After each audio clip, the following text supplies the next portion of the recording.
15 વર્ષથી પાલેજમાં જૂના અને જાણીતા computer, laptop, CCTV camera service, printer repairing તેમજ નવા અને જૂના કોમ્પ્યુટર લે વેચ કરનાર. એડમિશન ફોર્મ તેમજ તમામ સરકારી ફોર્મ ઓનલાઈન ભરી આપવામાં આવશે. ભરૂચ સક્રિય પત્રકાર સંઘનો 13મા વર્ષમાં પ્રવેશ.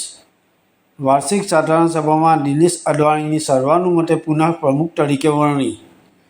ભરૂચ જિલ્લામાં વિવિધ પ્રિન્ટ ઇલેક્ટ્રોનિક સમાચાર માધ્યમોમાં સક્રિય રીતે ફરજ બજાવતા પત્રકારો, કેમેરામેનોનું ભરૂચ સક્રિય પત્રકાર સંઘના નામે એક વિશેષ સંગઠન છેલ્લા 12 વર્ષથી કાર્યરત છે.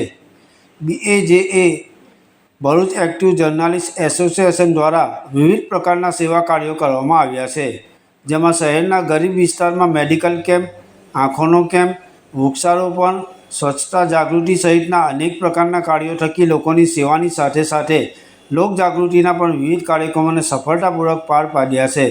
ત્યારે શનિવારે ભરૂચની ગંગોત્રી હોટલમાં સાંજે 5 વાગ્યે ભરૂચ સક્રિય પત્રકાર સંઘની 13મી વાર્ષિક સામાન્ય સભાનું આયોજન કરવામાં આવ્યું હતું, જેમાં જિલ્લાભરના અને ભરૂચ સક્રિય પત્રકાર સંઘ સાથે જોડાયેલા પત્રકાર સભ્યોએ ખાસ હાજરી આપી હતી.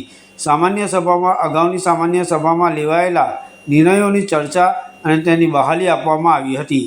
ઉપરાંત કારોબારીની બેઠકમાં મળેલા મુદ્દાઓને લઈને પણ ચર્ચા વિચારણા કરવામાં આવી હતી અને તેને પણ બહાલી આપવામાં આવી હતી. સંસ્થાના આગામી ટર્મના પ્રમુખ માટેની ચૂંટણીનું આયોજન કરવામાં આવતા પૂર્વ પ્રમુખ દિનેશ અડવાણીએ તેઓનું નામાંકન કર્યું હતું. જોકે તેઓની સામે અન્ય કોઈએ દાવેદારી નહીં કરતા હાજર સભ્યોની સર્વસંમતિથી તેઓને પુનઃ પ્રમુખ તરીકે વરણી કરવામાં આવી હતી.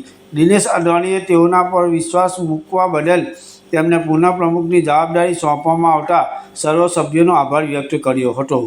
પાલેજ ટાઈમ્સ, ભરૂચ.